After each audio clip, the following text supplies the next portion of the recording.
Mike Elko is in his first season as the Texas A&M Aggies head coach, and he's already got them rolling. It's a problem for the rest of the SEC. You are now listening to the War Report Podcast Network.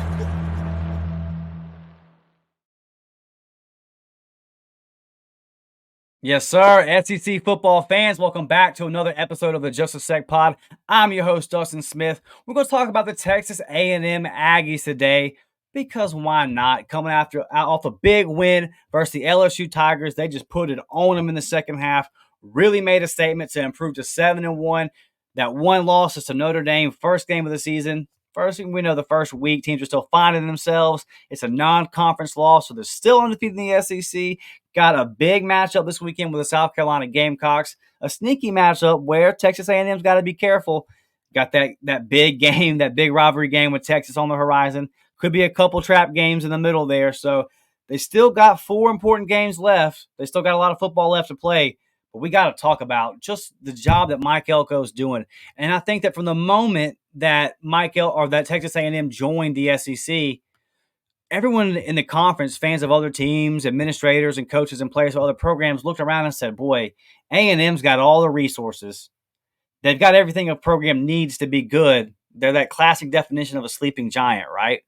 We've seen Jimbo Fisher put together great recruiting classes. Then whenever the NIL became legal and that whole thing drops, you know that Texas A&M is going to be in a position now to eat. And they have. A&M currently sitting, according to 247, at number 7 in the national ranking. So they're right there, top 10 program, and you're not going to be able to do that in this day and age if you don't have a good NIL structure. And that's a quick thing, an important thing to note too. It's not just about having money. Sure, Texas A&M has money. A lot of these big schools have money. Every team in the top 10 in recruiting pretty much has money. Now A&M more than others, right? But it's about the structure. It's one thing to have the money. If you don't have the structure and you don't know how to use it, it's going to lead to problems. We've seen that at another SEC school in Florida, right? Where it wasn't organized behind the scenes and it led to some issues. Well, A&M doesn't have that issue. They have the money and everybody is in a row. Everybody's in line. And we're starting to hear things at the end of the Jimbo Fisher era, right? About lack of organization and things going on in the locker room. I remember the smoking weed story, and maybe that ended up just not being true. A&M fans, y'all can get in the comments and let us know if you have some insight on that. But it was just there's a lot of crazy stories, Snapchats, the videos posted of Aggie players speeding in parking garages and all this kind of stuff. It just seemed like a team that had a whole lot of talent but lacked organization Monday through Friday. And it was showing up on Saturday. And also some things with Jimbo's offense being outdated and his systems and all that, not being able to adapt to the new college football, because we all know that you can get left behind if you don't adapt, right? Guys like Steve Sarkisian, his offense continues to be able to move the ball no matter the era. We think about a guy like Nick Saban, who no matter what way, no matter what direction college football went in, Nick Saban was able to adapt, put a winning product on the field. That's kind of that sign of longevity and a good coach. It's not just a gimmick coach. Whereas me as an Auburn fan, I can think back to like Gus Malzahn. He comes in his first, because he was Auburn's OC in that 2010 national championship season before he became the head coach in 2013. So there was a 5-6 year stretch there where Gus Malzahn's offense really, really worked. But over time, people caught up to it, the no huddle, up tempo, basically a triple option out of a shotgun zone read type situation. And you see Gus now about to get fired at UCF if he doesn't pull it together after already getting fired at Auburn. You got to be able to adapt. Jimbo did not have that ability to adapt. But you're seeing this guy, Mike Elko, come in, and he's been able to organize and get this program on the right track. I want to take a look at some of the numbers for the Aggies. Total defense, 46th in the country. Total offense, 60th. Third down offense, 29th. Third down defense, 30th. That's if you're in the top 30 in third down offense and third down defense, you're going to win some games. I put a lot of emphasis on third down for obvious reasons.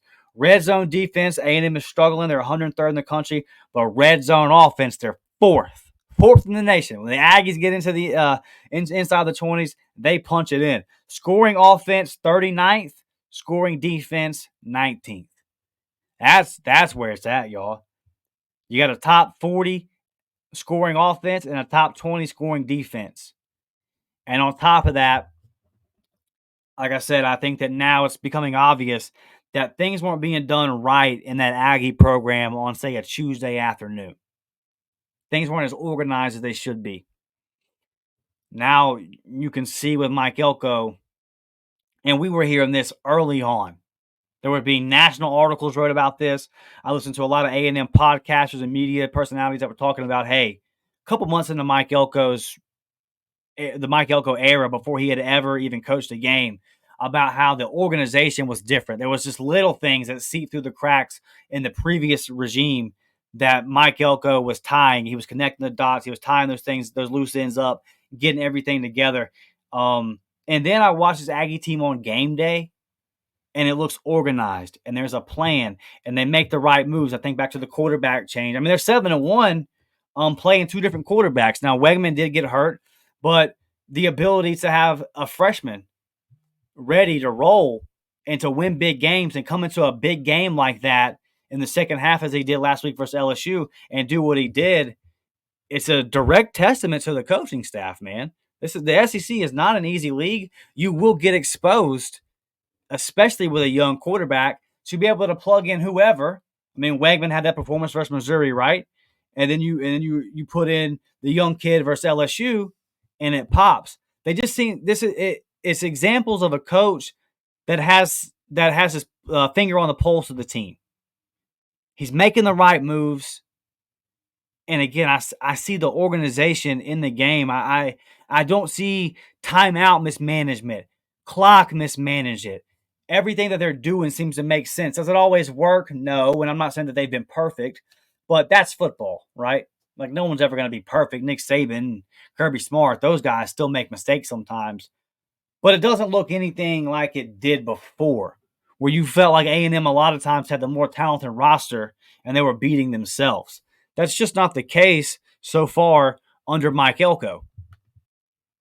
And it's got to be a good feeling if you're an Aggie fan to know that whichever quarterback gets plugged into the game, whether it be Wegman or Marcel Reed, you have confidence that he can win the game and he can move the chains on third down. And when you get into the red zone, punch it in for 6.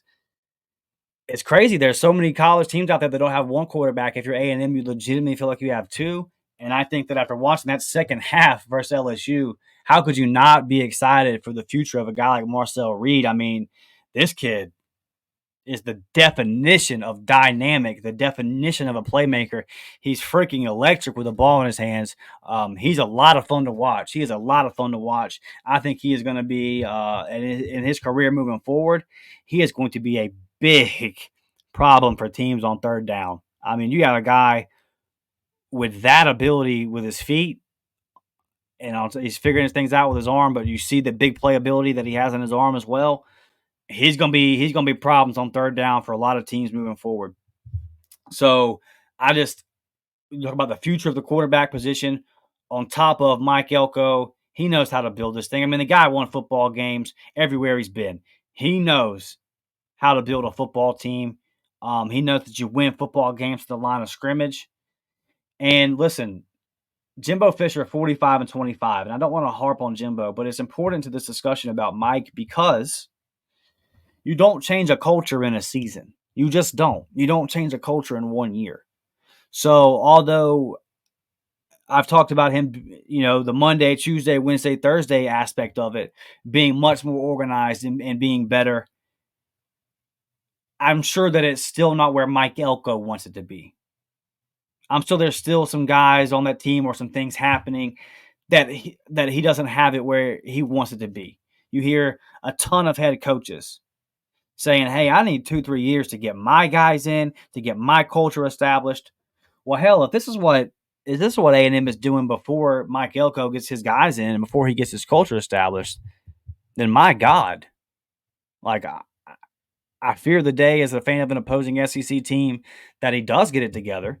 Now, I will say it's not some rebuild talent-wise, right? Like the talent was always there for A&M. one of the more talented teams in the country, easily one of the top 5 most talented teams in the country over the past 3 or 4 seasons. But it's also, I don't want to just poo-poo on it and say, well, okay, they have the talent. They just needed somebody who knew what they were doing. One, it's not easy to hire somebody who knows what they're doing. I mean, you can look across the last 10 years and go through big name hires and all this kind of stuff. And a lot of times I think of a Scott Frost or at Nebraska or a Herman at Texas. It was a sexy hire and you thought this is going to work out. How could this fail? And then it doesn't work. I think A&M just went out and got the right guy. And that's impressive to me in itself. And yes, Mike Elko walked into a almost ready to win situation as far as talent goes, but organizing that talent and getting that culture right when it wasn't is not easy. It's not easy. It takes multiple years. So obviously he's improved all of that, but I still would imagine if you sat down with him in a moment of honesty, he could probably tell you about some things where we still are working on getting my system in place, my culture in place, and all those kind of things. So it's scary. And then you kind of wonder, okay, well, they were recruiting so well with Jimbo. Is that going to fall off? The seventh. So you're still right there where you need to be. You're still competing with all the other SEC teams. You're right there in the top 10 on the cusp of a top 5 appearance in recruiting. So, I mean, it's not number 1 or number 2 like A&M's brought in before, but come on, man. I mean, if you're 7th, you're right there. You've got the guys. Like, it's not that big a difference. Like, you're still bringing in the guys that you need. So the recruiting is still there. I see the change in mindset. That game last week, that's why I'm doing the pod on them today. That game last week showed me so much because LSU is not a mentally weak team. You go back to the Ole Miss game for LSU, they made a ton of 3rd down conversions, 4th down conversions, a lot of clutch plays. LSU is a very good team, talent-wise. They're well coached under Brian Kelly and all that. But they also have been able to, outside of that first week versus USC, they've been able to come through in clutch moments. They just did it versus Ole Miss. And for you to come out as Texas A&M in that second half and just bury them like that, it's eye-opening. And then to see that crowd, that A&M fan base that we know has been hungry for so long, I think you saw that hunger kind of coming out of them, man. They were losing their minds. And just as a college football fan, I love to see it. I love to see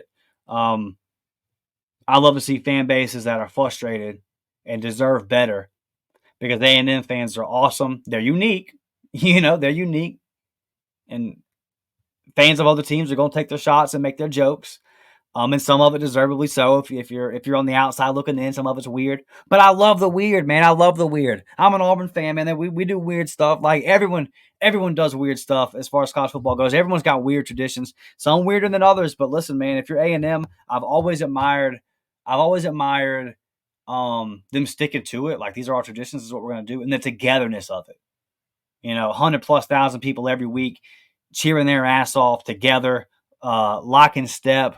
All one unit, that whole 12th man mantra and all that kind of stuff. It's a fan base that deserves success is what I'm saying. And that's good to see. So now let's take a look at this remaining schedule moving forward.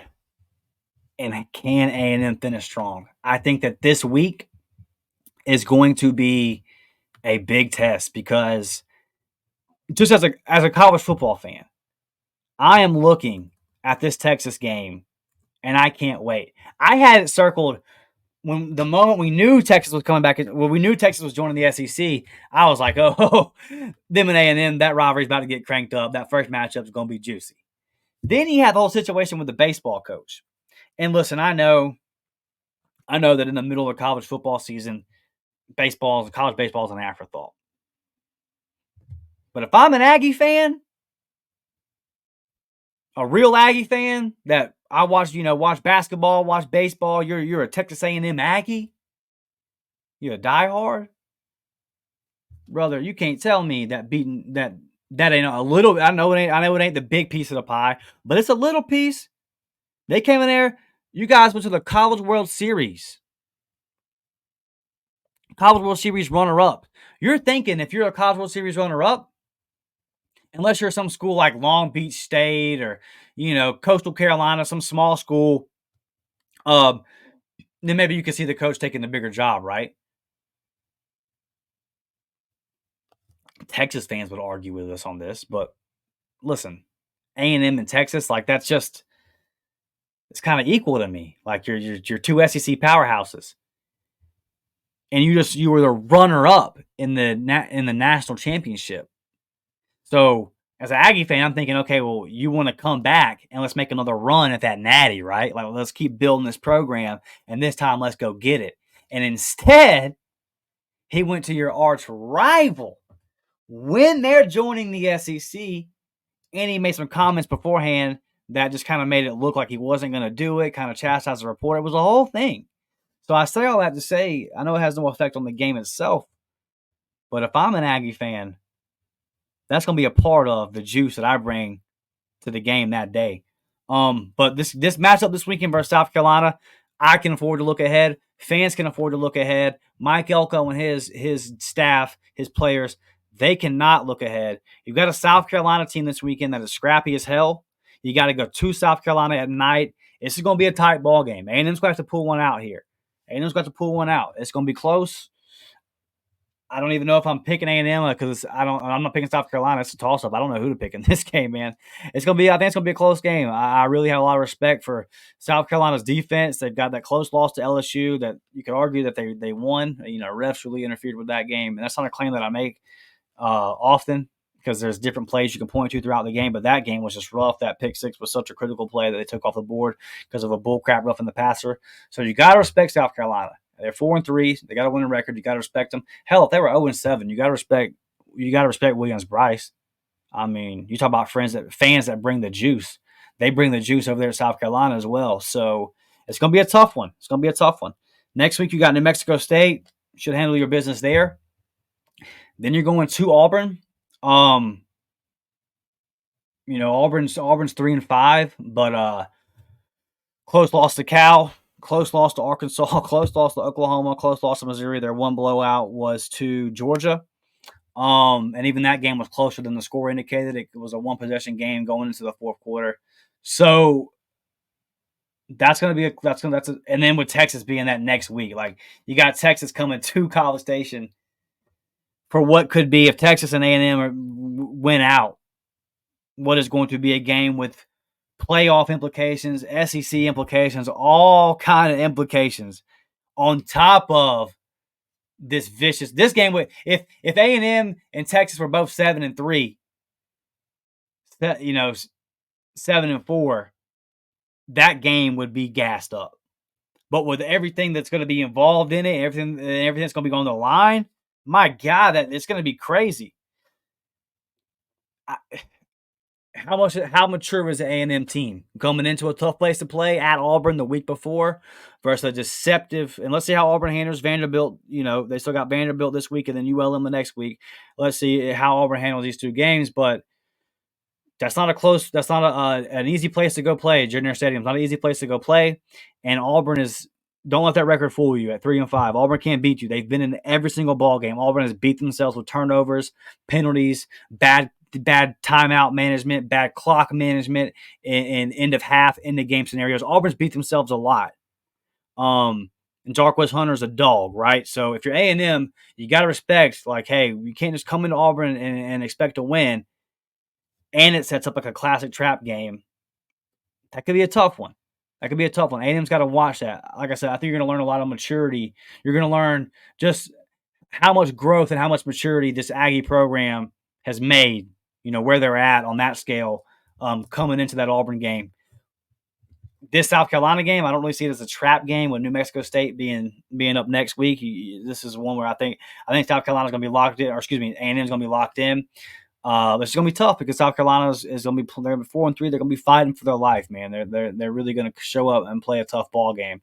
It's going to be maybe the best SEC game of the weekend, in my opinion. But even if A&M drops, hell, two of these games, A&M fans are going to get pissed off. I mean, let's say y'all drop two of the remaining four and finish 9-3. It's still a super impressive job to me what Mike Elko has done. It's really, really impressive. I know you guys will be disappointed if it finished that way at this point, sitting at 7-1, everything that you got in front of you. And I don't think that's going to happen. I don't. I think I could see A&M losing one more game between South Carolina, Auburn, or A&M. I could see them going 2-1, 3-1 to finish the year at 10-2, and that to me would make Mike Elko runaway head coach of the year. And maybe I'm missing somebody. If Billy Napier finishes strong, if Billy Napier gets to like 7 wins, I might say him just because that schedule is so ridiculous in the way that the season started off. But listen, Mike Elko is definitely going to be in contention for head coach of the year. So I just wanted to go on here, man, and show some love to Mike Elko. I love watching coaches come in and not have excuses and, I need this, I need that, blah, blah, blah, blah, blah. He come in, man, he's hit the ground running, and he's got that program turned around. And I believe, boy, if he's the guy, if Mike Elko's the guy that's unlocked Texas A&M, if he's the guy that's shook and woke up that sleeping giant, it could be problems. It could be problems for a lot of programs in the SEC because the sky is the limit for Texas A&M Aggie football. They just needed a guy, and it's not easy. It's not easy to get the right head coach. A&M, listen, we see guys come in. I mentioned Gus Malzahn earlier. There's plenty of examples of guys that come in their first year and crush it, and then it falls apart. They get figured out. They can't adapt. I don't think Mike Elko is that guy. But let's see. What I'm saying is even if A&M has a great year this year, I'm not going to come over here and pound the table and say, okay, that you did it. You're good. It's figured out. This is one of the things where it's going to take a couple of years to kind of look at, and then for sure have a big enough sample size to say, okay, we know. But man, it couldn't be off.